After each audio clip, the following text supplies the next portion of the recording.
Assalamualaikum warahmatullahi wabarakatuh. Waalaikumsalam warahmatullahi wabarakatuh. Alhamdulillah kita kembali lagi dalam podcast Ramadan Masjid Al-Hikmah Universitas Negeri Malang.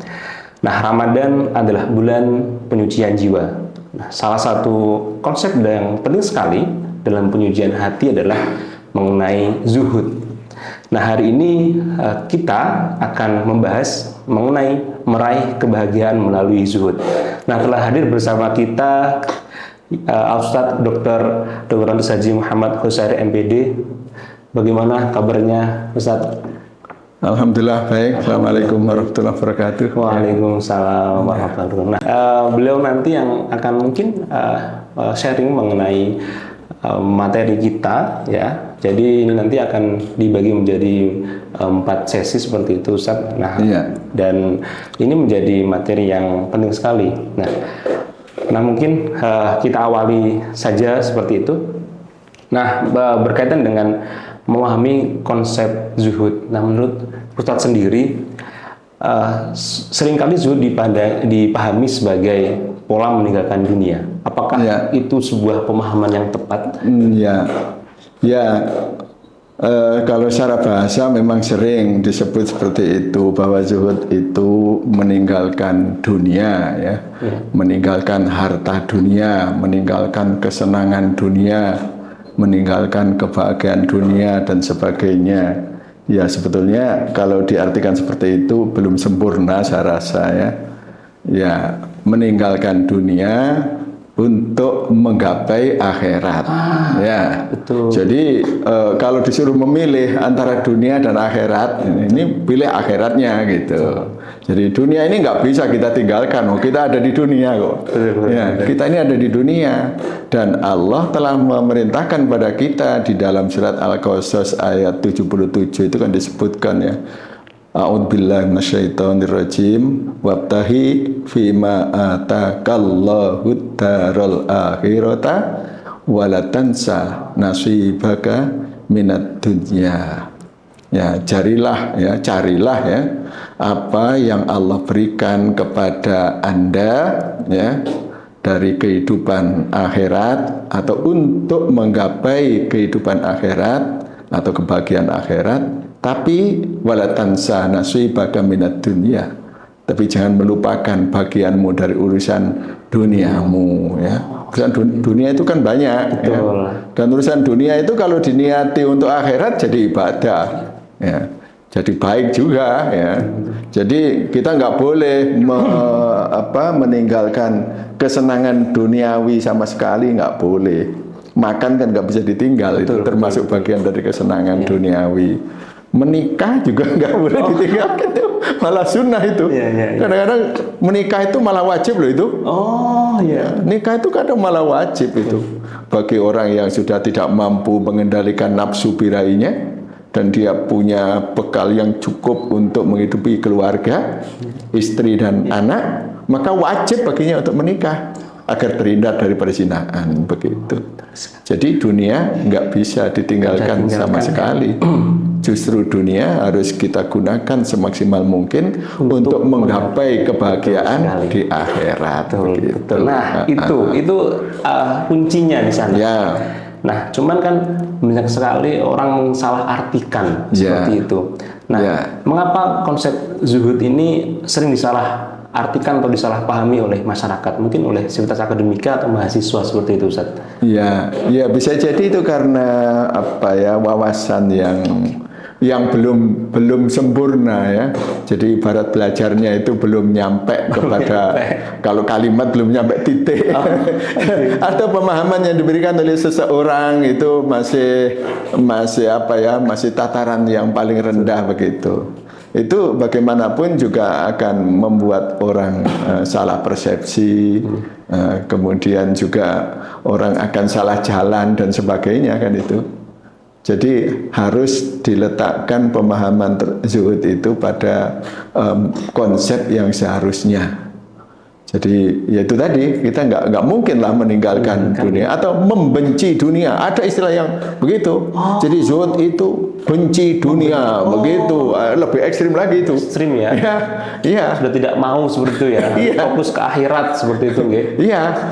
Padahal kan juga nggak bisa itu. Betul. Ya, kita ini ada di dunia itu tadi ya. Kita di dunia dan semua apa yang ada di dunia ini perlu kita kelola sebaik mungkin untuk kebahagiaan kita nanti di akhirat. Ada itu yang memberi makna itu lain daripada yang lain ya. Jadi saya pernah baca sebuah konten di video itu ya. Saya lupa itu orangnya ya. Jadi pemilik restoran ya. Bahkan juga usaha-usaha yang lain yang banyak sekali. Tapi dia itu suka sekali berjariah. Misalkan ada pondok pesantren, ada yayasan yatim, seperti itu, atau yang sejenisnya, itu bilang kepada dia begini gitu. Dia kalau bantu itu kadang tanah sekalian dengan biaya membangunnya begitu ya. Jadi besar-besaran. Jadi jariah untuk ukuran ratusan ribu itu biasa, miliaran saja juga sering gitu ya. Lantas ada yang bertanya, loh, ini seorang wanita itu, ibu kok bisa seperti itu? Kok bisa benci dunia sampai seperti itu? Apa kata dia? Loh, saya ini bukan benci dunia, saya malah sangat cinta kepada dunia begitu. Nah, saking cintanya kepada dunia, maka dunia tidak akan saya tinggalkan begitu saja di dunia ini. Maka harta saya tidak akan saya tinggalkan di dunia ini. Maka harta saya akan saya bawa ke akhirat. Karena saya cinta kepada dunia itu, saya bawa ke akhirat dengan cara saya kirim ke lembaga-lembaga itu begitu. Sebagai amal jariah gitu. Iya. Jadi cara memahami seperti itu beliau. Kan luar biasa itu. Luar biasa sekali. Jarang ada yang seperti itu. Gitu. Nah, dalam melihat seperti itu kan berarti kita bisa mengaitkan bagaimana zuhud ini dan kebahagiaan. Sehingga orang konteksnya bisa melihat zuhud dan kebahagiaan itu menjadi satu kesatuan yang dalam menjalaninya bisa lebih lebih bahagia. Nah, bagaimana Ustaz dalam mengaitkan hubungan zuhud dengan kebahagiaan kita dalam aktivitas sehari-hari terutama? Ya, tentu kita harus tahu bahagia itu apa sungguhnya ya. Bahagia yang di dalam bahasa Arab diistilahkan dengan as-sa'adah gitu ya. Dan bicara kebahagiaan itu yang sering kita jumpai itu di acara pengantin gitu ya. Resepsi itu sering kita momen bahagia. Biasanya dikatakan samara atau samawa gitu ya. Kalau saya lebih suka samara itu ya. Karena wanya itu sesungguhnya itu disebut wawu atof ya. Kan samara itu sakinah, mawaddah, rohmah ya. Tapi mereka katakan samawa karena yang terakhir warohmah. Dikira warohmah itu satu kata, padahal wanya itu kan yang kita terjemahkan dengan dan gitu ya. Betul. Warohmah itu dan rahmah ya. Jadi mungkin lebih pasnya adalah samara. Itu merupakan kata lain dari sa'adah gitu ya, dari kebahagiaan. Nah, kebahagiaan itu barangkali bisa didefinisikan dengan keadaan kita, keadaan pikiran kita, keadaan yang gembira, kemudian tanpa ada tekanan ya, keadaan yang kita itu nyaman ya. Tidak mudah kecewa. Tidak kecewa dan sebagainya. Itu hakikatnya ya di akhirat ya. Tapi Allah sudah berikan di dunia. Kita sering merasa gembira, merasa bahagia dengan keadaan semacam itu. Nah, banyak orang mengaitkan bahwa kebahagiaan itu identik dengan kemakmuran. Kan nggak bisa juga itu. Nyatanya banyak orang yang terlalu makmur, tapi juga nggak bahagia, gitu ya. Ditandai dengan kenapa? Hartanya melimpah, ternyata matinya bunuh diri gitu ya. Bunuh diri itu kan sebagai bentuk orang yang hidupnya tidak puas, tidak tenang, tidak nyaman dan sebagainya begitu. Jadi sesungguhnya kebahagiaan itu manakala seseorang dalam kondisi seperti itu jadi gembira, nyaman, tidak merasa terancam, ya, tidak merasa dipaksa dan sebagainya. walhasil hidupnya nyaman, tenang dan enak lah gitu ya. Damai ya, damai ya, begitu ya. Nah, banyak orang yang mengidentikan bahwa kebahagiaan itu manakala kebutuhan-kebutuhan duniawi terpenuhi. Nyatanya juga tidak. Semakin orang kaya, semakin merasa khawatir dengan hartanya. Contoh ekstrim ya Korun itulah. Korun kalau zamannya Nabi Musa, kalau zamannya zamannya Nabi Muhammad ya Sa'labah gitu ya. Sa'labah itu dulu ketika belum kaya kan dia termasuk sahabat yang sangat rajin beribadah begitu. Tapi semakin kaya dia semakin meninggalkan zakatnya begitu, karena dia khawatir kalau dibuat zakat nanti akan berkurang begitu. Korun juga seperti itu gitu ya. Ya itu karena tidak bisa memaknai bahagia itu seperti apa begitu. Padahal bahagia kan mudah saja itu ya. Ya. Jadi merasa cukup, qanaah. Iya, ya termasuk kebahagiaan itu menurut sebagian ahli hikmah itu apabila ada qanaah juga ya. Jadi bahasa Jawanya nrimo ing pandum gitu ya. Nrimo ing pandum ya. Kemudian bahagia itu atau zuhud ya. Seorang dikatakan zuhud jika ada qanaah pada dirinya, kemudian juga ada ikhlas ya. Ikhlas dalam beramal. Kalau nggak ikhlas nggak akan bahagia itu ya. Akan ada kerutuan. Malah kadang-kadang Allah itu dilaporkan kepada temannya, kepada saudaranya ya. Jak pagi saya nggak ada makan ya. Nah itu kan melaporkan Allah ya, mengadukan Allah. Ya. Kemudian ada lagi ihtimalud dulmi istilahnya. Untuk orang zuhud itu ihtimalud dulmi. Ihtimalud dulmi itu tahan uji terhadap perbuatan aniaya dari pihak lain. Jadi walaupun dirugikan atau disakiti atau haknya dirampas dan sebagainya, merasa tidak terlalu terganggu ya, Jadi tahan uji lah terhadap itu. Kenapa seperti itu? Karena dia tahu bahwa ini sudah merupakan skenario Allah Subhanahu wa taala. Ya.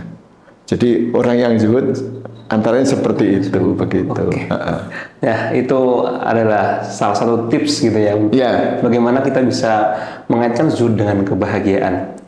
Nah, selanjutnya di era modern Ustaz. Kita tahu bahwasanya memang di era hari ini banyak hal yang terjadi, terutama banyak sekali informasi di era media sosial terutama ya. Nah, dengan hal tersebut kita itu mudah sekali dalam membandingkan diri dengan orang lain. Nah, bagaimana praktik zuhud tersebut dalam kehidupan mahasiswa dan dosen sehingga kita tidak mudah dalam membandingkan itu gitu. Ya, memang semua harus didasari oleh ilmu. Kita ini nggak boleh berhenti mencari ilmu, baik secara mandiri ataupun berguru. Harus terus menerus. Nah sekarang kita mencari ilmu kan tanpa batas. Betul. Ya, bisa lintas regional bahkan sampai internasional ya. Karena Allah dengan segala kemudahannya telah memberikan pada kita. Jadi dawuh-dawuh para ulama di seluruh dunia itu bisa kita akses sekarang ini, baik melalui video maupun melalui sarana yang lain begitu. Nah kita harus belajar dan belajar. Tapi ya itu memang harus ada kemauan ya. Harus ada kemauan dan merasa bahwa dirinya itu memang butuh kepada ilmu. Jadi nambah terus. Walaupun sesuatu yang sungguhnya itu sudah menjadi sesuatu yang umum ya di masyarakat. Tapi dengan kita mengikuti kajian, itu tentu ada sesuatu yang baru di situ. Baik sedikit atau banyak. Nah, jadi yang pertama kali harus kita camkan dalam hati kita, tentu nanti ada sesuatu yang baru. Ada yang bermanfaat. Nah, ada cara yang baru bisa jadi cara mengemukakan ya, metode yang digunakan, strategi yang dipakai itu seperti apa begitu. Nah, itu yang perlu kita cari. Ya. Nah, sekarang banyak sekali itu kalau kita mau seperti itu. Nah, jadi pemahaman-pemahaman yang kadang menyimpang ya karena keterbatasan wawasan kita begitu. Apalagi dalam era sekarang ini sangat dibutuhkan yang namanya zuhud. Ya. Ya. Kalau enggak, ya terlalu banyak orang stres. Ya. Betul sekali. Menambah orang stres. Dan sahabat Al-Hikmah ini salah satu media kita untuk bagaimana kita bisa menerapkan zuhud itu. Nah, sehingga ya kami harap selama bulan Ramadan ini kita berupaya seperti itu. Satu dengan kegiatan podcast seperti ini, terutama mengkaji mengenai zuhud itu. Nah, karena ini momennya bulan Ramadan, Ustaz. Nah, apakah bulan Ramadan ini bisa menjadi momen ideal untuk melatih zuhud? Saya sangat cocok Ramadan ini, ya. Karena Ramadan itu di salah satu pihak ya, ada yang mengatakan ya, Ramadan itu sungguhnya adalah madrasah. Apa madrasah itu? Madrasah itu tempat untuk belajar. Tempat untuk belajar bisa. Madrasah itu kalau dalam konteks bahasa Arab ya, dalam ilmu syaraf itu ya, tidak hanya isim makan. Isim makan itu kata benda yang merujuk pada tempat belajar. Akan tapi juga zaman, ya. Zaman belajar, saat untuk belajar. Jadi Ramadan ini saat yang tepat untuk belajar berbagai hal, termasuk belajar menjadi orang yang zuhud begitu. Oleh karena itu perlu ya, kita tertantang lah untuk mengatur ya, terutama dalam keluarga kita, pada jamaah kita dan sebagainya. Saya rasa hal-hal terkait dengan zuhud itu memang perlu kita kenalkan. Kalau mereka sudah kenal ya harus kita intensifkan pengenalannya pada mereka ya, agar viral lah gitu ya. Jadi yang viral itu bukan hanya yang jelek-jelek saja, yang baik-baik ya perlu kita viralkan ya. Katakanlah begini ya, mumpung kita berbicara tentang sesuatu yang diupayakan untuk branding ya. Kemaksiatan itu kan dibrandingkan sedemikian kan. Ya. Sebagai contoh kalau karaoke ya, karaoke itu pasang plang besar gitu ya, dan cari di pinggir jalan. Di mana-mana sekarang. Ya, seperti itu. Padahal kita kan tahu karaoke itu banyak yang disalahgunakan. Itu sesungguhnya banyak sekali karaoke yang beralih fungsi menjadi prostitusi terselubung gitu. Menurutnya ya. Ya, maka yang namanya kebajikan harus lebih kita gencarkan di dalam mempromosikan begitu. Ya, termasuk sifat-sifat terpuji yang seharusnya ada pada diri seorang muslim. Katakanlah seperti zuhud, ya, kemudian warok, ya, agar orangnya jadi wirai gitu ya. Ya, kemudian sifat-sifat qanaah itu perlu kita kenalkan kepada mereka. Ya, agar umat Islam itu menjadi happy terus lagi. Bahagia terus gitu ya. Iya. Gitu. Terutama pada Ramadan ini ya, kan kita sudah difasilitasi banyak. Termasuk oleh pemerintah difasilitasi kuliah saja mulai jam 7:30 gitu ya. Kemudian pulangnya juga lebih awal. Kalau di luar Ramadan kan sampai jam berapa itu? Jam malam saja. 14 itu jam berapa itu? 14 itu sampai jam 8 kalau nggak salah. Iya itu kan bisa lebih itu ya. Bisa lebih. Ya. Nah sekarang kan hanya sampai berapa itu? Sampai jam 5:30 ya? Ya. Betul. Nah itu yang lain perlu kita sisipkan, walaupun itu hanya setengah jam atau seperempat jam, itu sangat berarti ya pada bulan Ramadan ini. Tidak hanya zuhud, tapi juga yang lain-lain sesuai dengan kebutuhan masyarakat begitu. Nah, bagaimana mungkin implementasi secara sederhana seperti itu ya, yang bisa dilakukan oleh sivitas akademika terutama mahasiswa sehingga mungkin aktivitas sederhana di bulan Ramadan itu bisa menunjukkan rasa zuhud itu, Ustaz. Iya, ya dalam implementasinya perlu dipilah-pilah sih ya. Ya, zuhud ini terkait dengan harta ya. Betul. Ya, kalau dengan ilmu ya harus apa yang dikatakan dengan hirsun. Hirsun itu bahasa Jawanya loba. Bahasa kitanya mungkin rakus ya. Rakus adalah ilmu itu harus. Iya, betul. Harus itu. Kan di dalam nadam ala tanalul ilma itu kan tukain wa hirsin wastibarin ya. Itu kan rakus terhadap ilmu itu dibutuhkan. Jadi terhadap harta memang harus zuhud ya. harus zuhud. Jadi mahasiswa perlu kita beri wawasan, ya. Jadi termasuk kiriman dari orang tuanya itu harus digunakan seefektif dan seefisien mungkin. Termasuk ajaran dalam zuhud itu kan nggak boleh berlebih-lebihan. Ya. Jadi secukupnya saja. Jadi sesuai kebutuhan. Jangan nuruti keinginan. Nah, itu ya. Jangan nuruti keinginan. Yang menjadi heboh itu kalau yang dituruti keinginan. Nggak ada cukupnya. Nggak ada cukupnya. Kita ada istri dari seorang yang sangat terkenal di sosmed itu, yang sampai cerai itu. Konon itu kalau ngasih belanja istrinya sebulan 200 juta. Wah, masih kurang. Itu nggak ada cukupnya. Nggak ada cukupnya ya itu karena mengikuti keinginan ya. Keinginan itu nggak ada batasnya. Jadi kita dilatih oleh agama kita untuk mengikuti kebutuhan, memenuhi kebutuhan ya. Begitu. Pada mahasiswa juga begitu, perlu kita sampaikan ikuti kebutuhan. Toh kalau kita tidak mengendalikan itu ya, apa yang terkait dengan keinginan itu luar biasa ya. Kita itu hidup di dalam rumah itu kan tidak perlu yang sangat besar gitu ya, yang sangat mewah itu. Kadang-kadang juga malah orang punya rumah yang besar-besar yang megah-megah malah nggak pernah menempati. Betul sekali. Yang menempati malah pembantunya. Benar. Kadang-kadang belum lama selesai dibangun udah mati.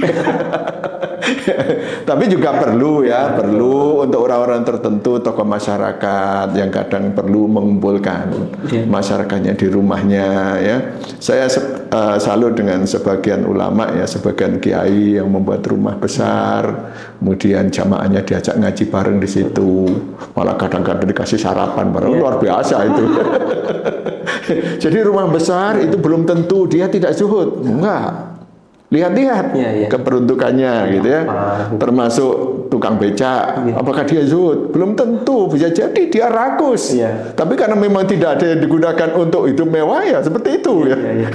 Betul sekali. Begitu saya rasa ya.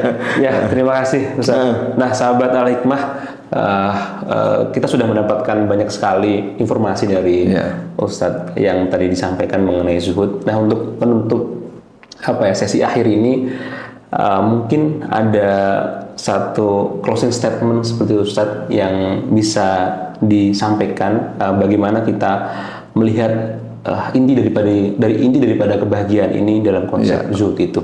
Ya, baik. Zuhud itu ada hubungannya dengan bagaimana kita memanfaatkan anugerah Allah Subhanahu wa ta'ala dengan cara yang sebaik mungkin ya. Jadi tidak kita ikuti dengan nafsu lah ya. Jadi kita semata-mata memenuhi kebutuhan, tapi juga kebutuhan yang wajar ya. Kebutuhan yang tidak terlalu hemat lah ya. Tapi juga tidak terlalu berlebihan begitu ya. Jadi zuhud itu juga terjadi pada orang yang kaya raya, hartanya melimpah, tetapi harta itu hanya ada di tangan, tidak masuk ke dalam hati. Jadi tidak mengubah pola hidupnya, apalagi pola ibadahnya. Jadi ibadahnya masih sangat bagus ya, walaupun dia punya kesibukan duniawi yang melimpah, tetapi kesibukannya itu sama sekali tidak mengubah bagaimana dia harus maksimal menyembah Allah. Hablum minallahnya luar biasa, kemudian hablum minan nasnya juga luar biasa ya. Dan kalau itu semua hablum minallah bagus ya, hablum minan nas juga bagus, maka akan mendapatkan ridho Allah dan juga ridho sesama manusia. Kalau ridho Allah dan ridho sesama manusia ini menyatu dalam diri seseorang, maka dia akan memperoleh kebahagiaan yang maksimal. Begitu. Setidaknya ini menurut Al-Mawardi di dalam menafsiri salah satu potongan ayat, yaitu wa ta'awanu 'alal birri wat taqwa. Begitu. Ya. Ya, terima kasih Ustadz atas penjelasannya. Wah, ini menarik sekali materi kita pada pertemuan hari ini. Nah, untuk mengakhiri kegiatan atau podcast kita, semoga Ramadan ini menjadi momentum kita bersama untuk membersihkan hati dari ketergantungan yang berlebihan pada dunia. Saya ucapkan terima kasih Sama-sama. Ustadz saya sudah menyempatkan waktu, dan semoga kita selalu semangat dalam menjalankan ibadah pada bulan Ramadan kali ini. Terima kasih. Saya ucapkan Assalamualaikum warahmatullahi wabarakatuh. Waalaikumsalam warahmatullahi wabarakatuh. Terima kasih Ustadz. Sama-sama.